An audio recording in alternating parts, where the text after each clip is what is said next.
Salam sejahtera bagi kita semua. Kita akan bersama-sama beribadah kepada Tuhan. Mari kita siapkan diri, mari kita bersama-sama datang kepada Tuhan.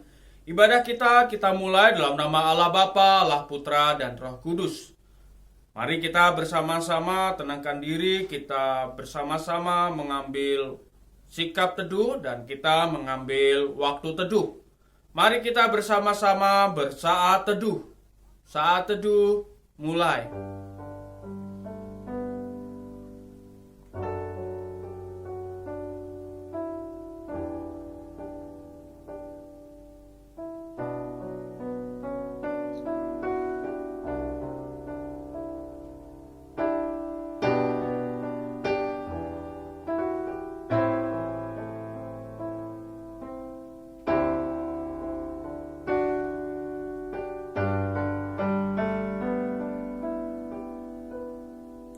Amin.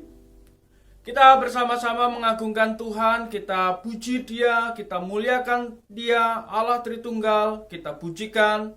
Hormat bagi Allah Bapa.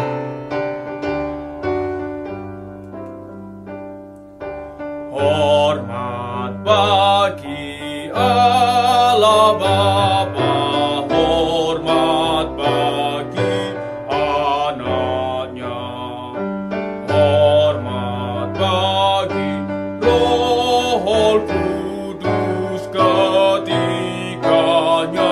yang esa. Haleluya, haleluya, ketiganya yang esa. Mari kita berdoa. Bapa yang baik, Bapa yang kami kenal, di dalam nama Tuhan Yesus kami bersyukur untuk penyertaan pimpinan Tuhan. Kesempatan kali ini kami mau bersama-sama memuliakan, mengagungkan Tuhan. Kiranya Tuhan berkenan atas ibadah kami, dan Tuhan memberkati setiap kami semua, sehingga sungguh ibadah kami menjadi dupa yang harum di hadapan Tuhan. Oleh karena Tuhan, kami percayakan setiap kami semua yang saat ini datang beribadah menyembah Tuhan di dalam nama Tuhan Yesus Kristus. Amin. Sebelum kita membaca dan merenungkan firman Tuhan, mari kita berdoa. Tuhan, terima kasih karena Tuhan boleh menolong kami di dalam ibadah pada pagi ini. Kami sebentar akan belajar dari firman Tuhan. Kiranya Roh Kudus menolong kami sehingga kami dapat mengerti firman-Mu dan kami dapat melakukan firman itu dalam hidup kami sehari-hari. Tuhan, kami berdoa juga untuk hamba-Mu yang akan menyampaikan. Kiranya Tuhan juga mengurapi dan memperlengkapi, memakai hamba-Mu menjadi saluran berkat. Di dalam nama Tuhan Yesus kami berdoa. Amin. Hari ini kita akan belajar dengan topik pacaran.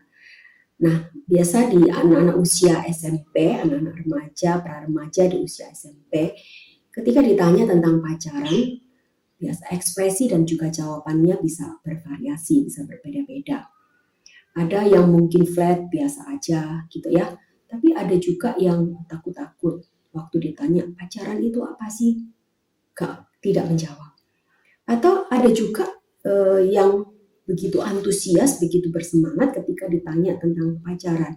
Mungkin karena dia sudah mengalami yang namanya jatuh cinta atau sedang mengalami, sehingga hatinya berbunga-bunga dan antusias untuk bercerita. Nah, sebenarnya apa sih pacaran itu? Bolehkah aku pacaran? Terus siapa sih pacarku atau teman hidupku?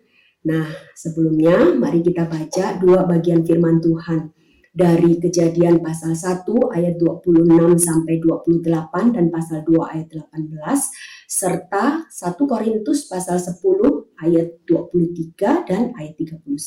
Demikian firman Tuhan. Berfirmanlah Allah, baiklah kita menjadikan manusia menurut gambar dan rupa kita, supaya mereka berkuasa atas ikan-ikan di laut dan burung-burung di udara, dan atas ternak, atas seluruh bumi, dan atas segala binatang melata yang merayap di bumi. Maka Allah menciptakan manusia itu menurut gambarnya. Menurut gambar Allah diciptakannya dia, laki-laki dan perempuan diciptakannya mereka. Ayat 28, Allah memberkati mereka, lalu Allah berfirman kepada mereka, beranak cuculah dan bertambah banyak. Penuhilah bumi dan taklukkanlah itu.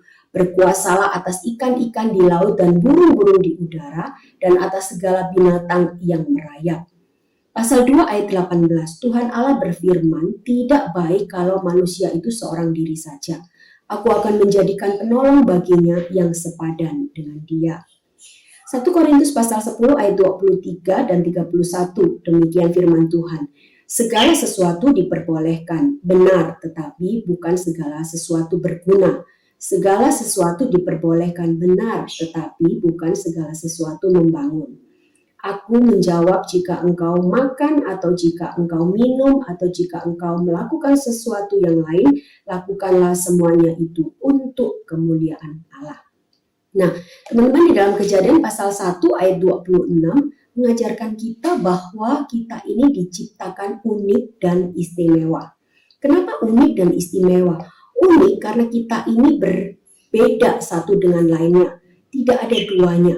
Satu-satunya di dunia ini. Jadi, ketika Allah menciptakan kita, tentu saja tidak asal-asalan. Saya, Linda, yang seperti ini, satu-satunya, tidak ada yang lain.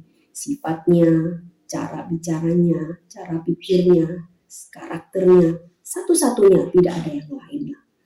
Nah, Allah juga menciptakan manusia itu unik karena Allah tidak menciptakan manusia itu hanya laki-laki saja, semuanya sama laki-laki saja, tidak.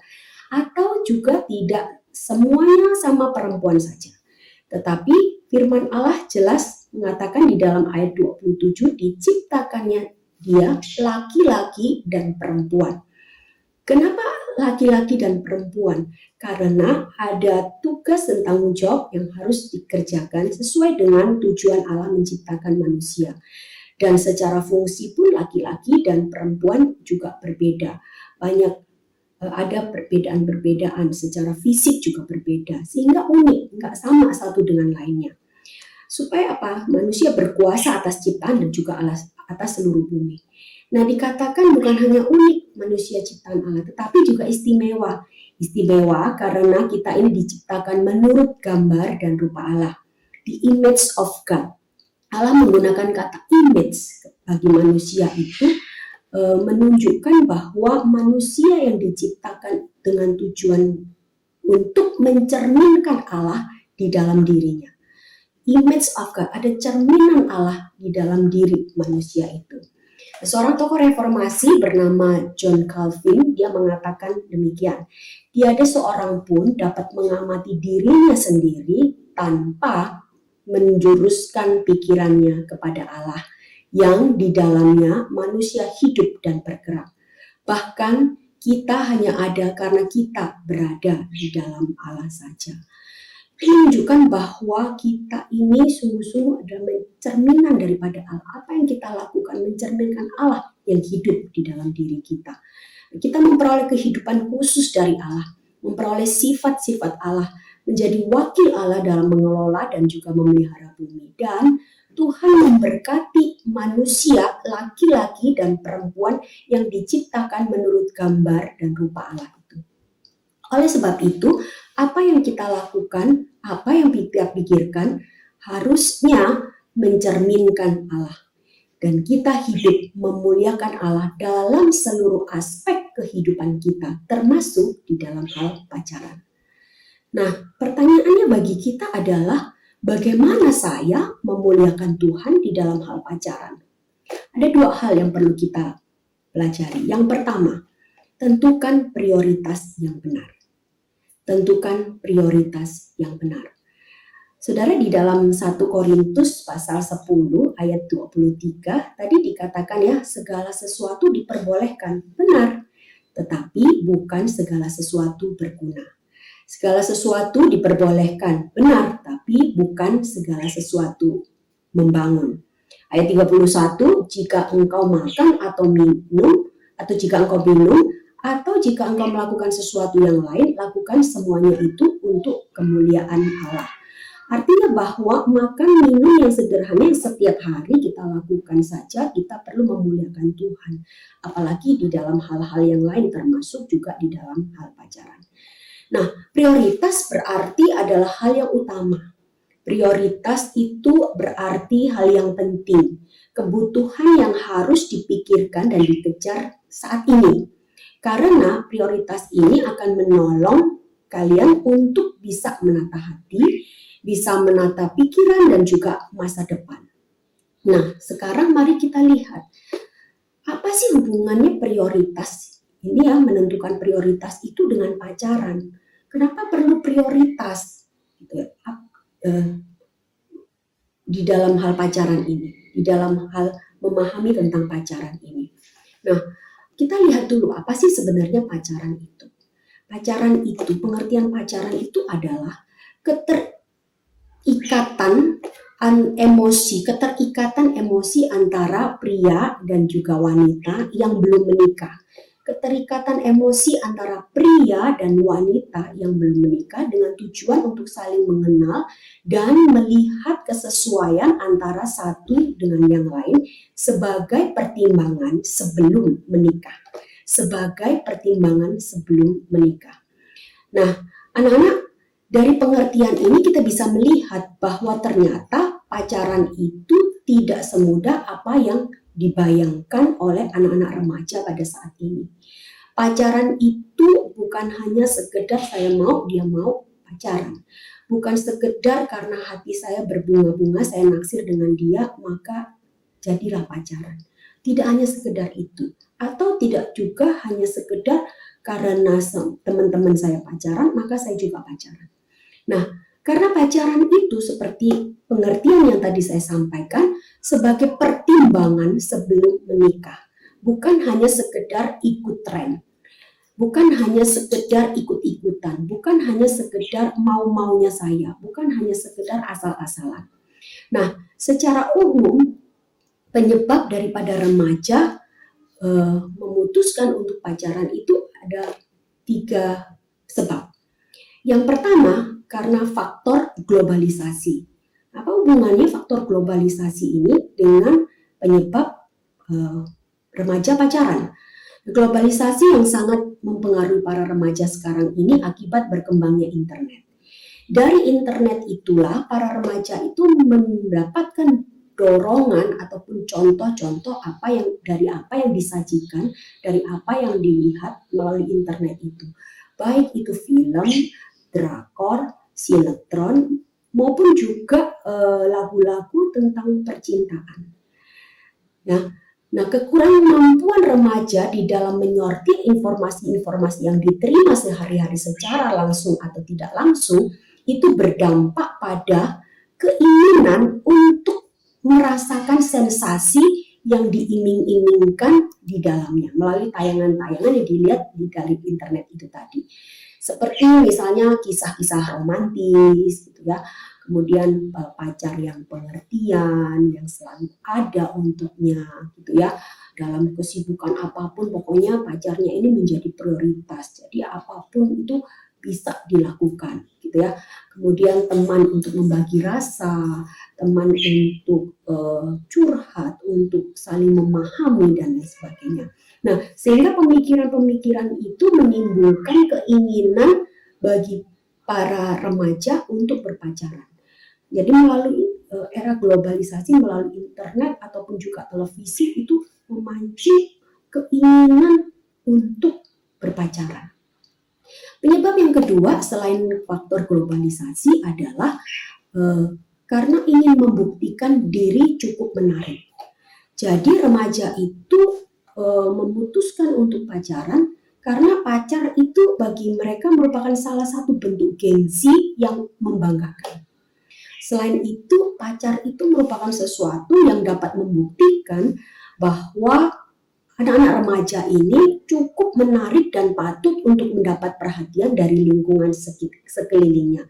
Jadi dia merasa cukup menarik, ya, cukup cantik ataupun cukup ganteng, wajahnya, badannya bagus gitu ya, cukup menarik untuk mendapatkan perhatian dari lingkungan sekitarnya sehingga dia memutuskan untuk pacaran.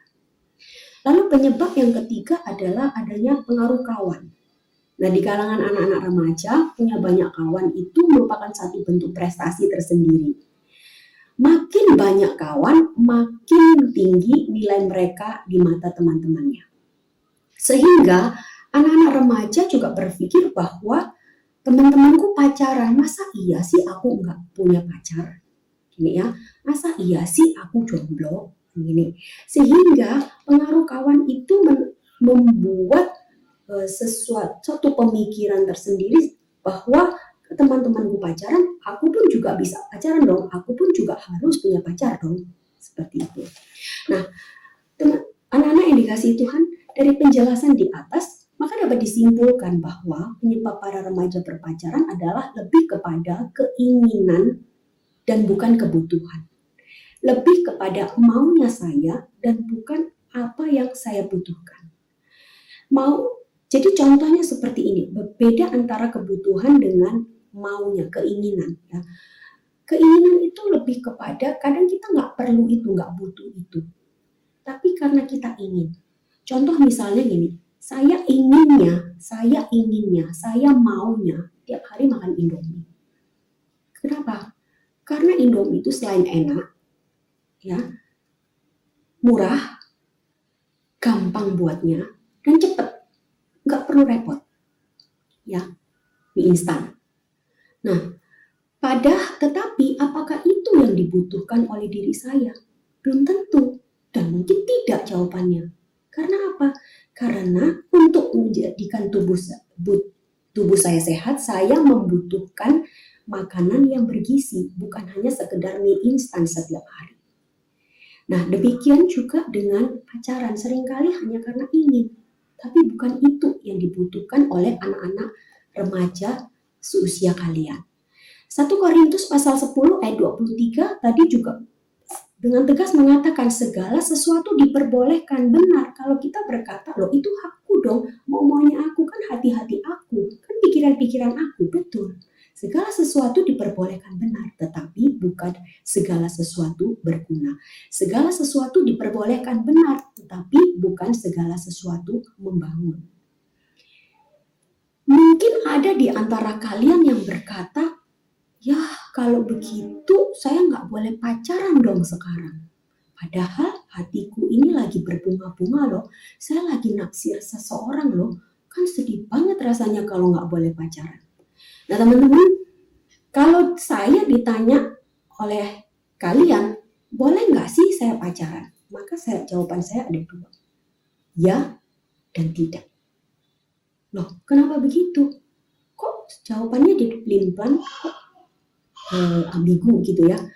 Nah, saya akan menjelaskan kenapa saya jawab boleh. Kalau kamu bertanya kepada saya, boleh nggak sih saya pacaran? Boleh. Boleh nggak sih saya jatuh cinta? Boleh. Gak ada yang larang. Segala sesuatu diperbolehkan, benar, tetapi bukan segala sesuatu berguna dan bukan segala sesuatu membangun. Dan apakah itu menjadi prioritasmu pada saat ini? Tetapi kalau kamu boleh pacaran, boleh jatuh cinta, boleh, tapi tidak sekarang. Ya, tidak sekarang. Karena kalau mau jujur, sesuai dengan tujuan pacaran yang saya jabarkan di awal tadi, untuk saling mengenal dan melihat kesesuaian antara satu sama lain sebagai pertimbangan sebelum menikah, maka saya yakin kamu pun tahu bahwa itu bukan prioritasmu pada saat ini. Oleh sebab itu, boleh kamu mintakan kepada Tuhan. Boleh kamu doakan tentang teman hidupmu dari sekarang kepada Tuhan. Boleh, tetapi bukan untuk buru-buru pacaran saat ini. Karena kamu mesti menentukan prioritas untuk memuliakan Allah dalam hal pacaran.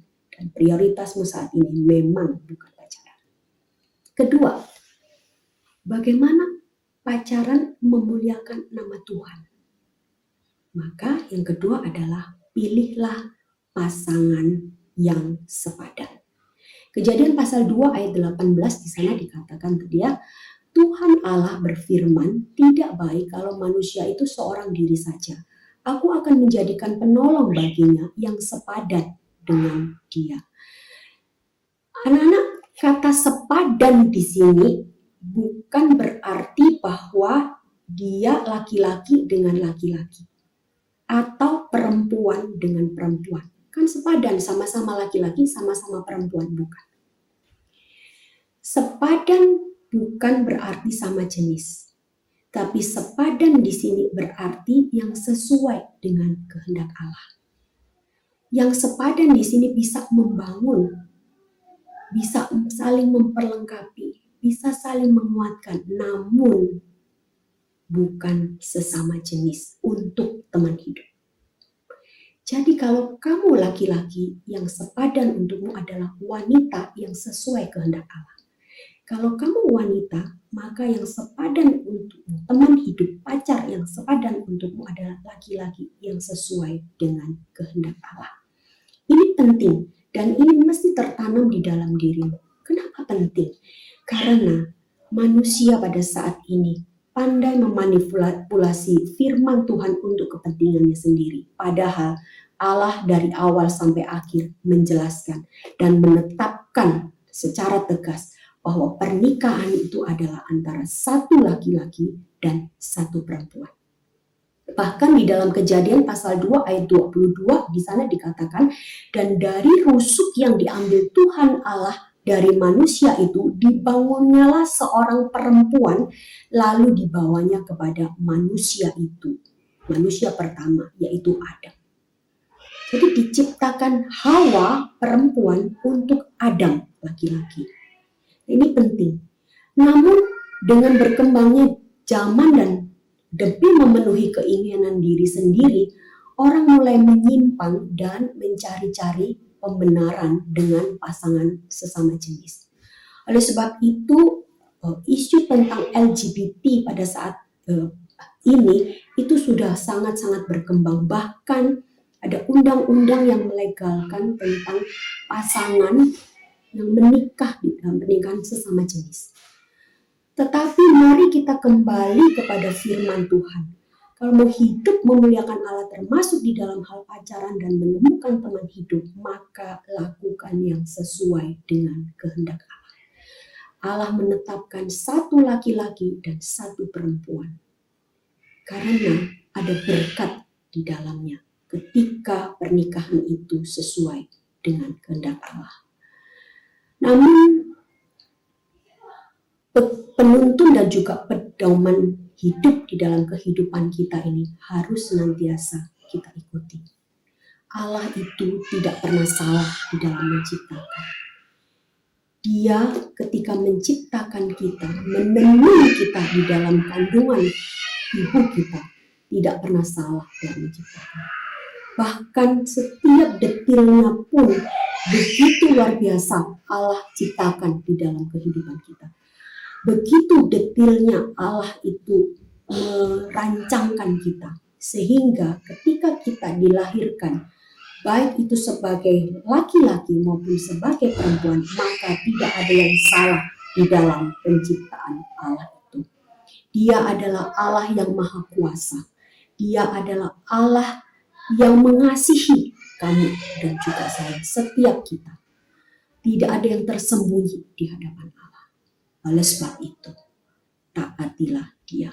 Berjalanlah seturut dengan kehendaknya, bahkan di dalam hal pacaran dan menemukan teman hidup. Biarlah ini juga boleh menolong setiap kita. Pacaran boleh, jatuh cinta boleh.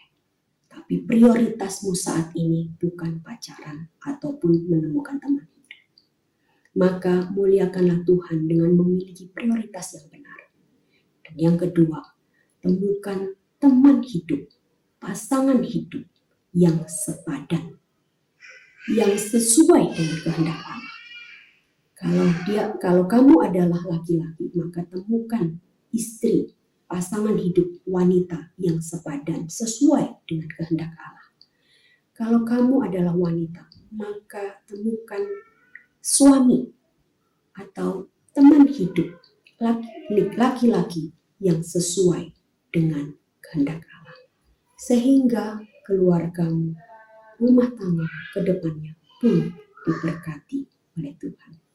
Biarlah Tuhan menolong setiap kita dan memberkati setiap kita, sehingga kita pun juga boleh sungguh-sungguh dikuatkan dan dimampukan untuk melakukan firman Tuhan, memuliakan Allah dan sungguh hidup di dalamnya. Amin. Mari kita berdoa.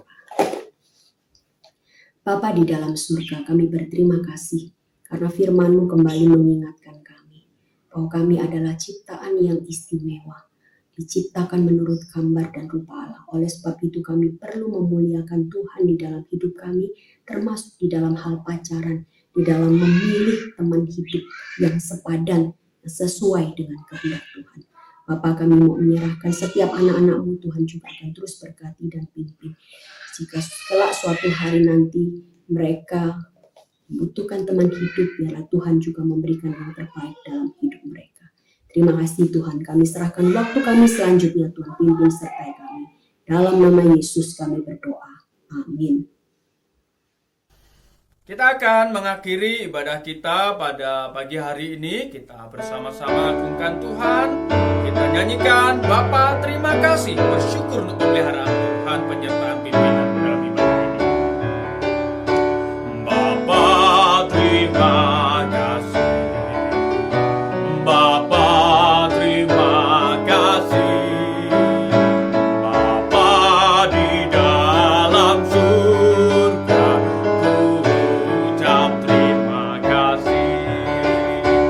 Bapa terima kasih, Bapa terima kasih, Bapa di dalam surga, ku ucap terima kasih. Bapa yang baik, Bapa yang kami kenal, di dalam nama Tuhan Yesus kami bersyukur kami boleh beribadah, memuji, mengagungkan Tuhan, bahkan firman-Mu kiranya boleh menguatkan. Kami percayakan hidup kami ke dalam tangan Tuhan, menyerahkan Tuhan untuk kegiatan sepanjang minggu ini. Kiranya Tuhan memberkati pembelajaran yang kami lakukan. Kiranya proses demi proses kami dapat mengikuti dengan baik, dan sekali lagi, semua hal yang kami kerjakan kembali untuk hormat kemuliaan nama Tuhan. Berdoa untuk kesehatan setiap kami semua, kiranya Tuhan juga terus menopang, menyertai, memberkati. Berdoa untuk jaringan dan peralatan yang kami pakai, kiranya juga Tuhan berkati sehingga menolong kegiatan pembelajaran kami. Berdoa untuk guru-guru kami, Tuhan kiranya juga mampukan dan peliharakan. Berdoa untuk setiap kami, terlebih untuk keluarga kami semua. Berdoa untuk setiap mereka yang mungkin saat ini dalam kondisi lemah fisik, kiranya Tuhan berkenan memulihkan. Bagi setiap kami yang bergumul, kiranya Tuhan menopang, menolong, memampukan untuk melewati masa-masa ini. Bahkan ketika kami keluar masuk, Tuhan, kiranya juga Tuhan memberkati keluar masuk kami, dan kami boleh sungguh-sungguh mengalami kasih setia, pemeliharaan, penyertaan daripada Tuhan. Kami percayakan setiap kami semua di dalam nama Tuhan Yesus Kristus. Amin. Mari kita bersama-sama mengambil waktu teduh.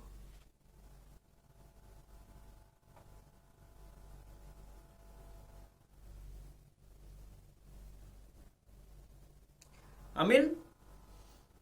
Tuhan Yesus memberkati, dan jangan lupa untuk terus semangat, dan mari kita sebarkan semangat kebaikan bagi orang-orang sekitar kita. Tuhan Yesus memberkati.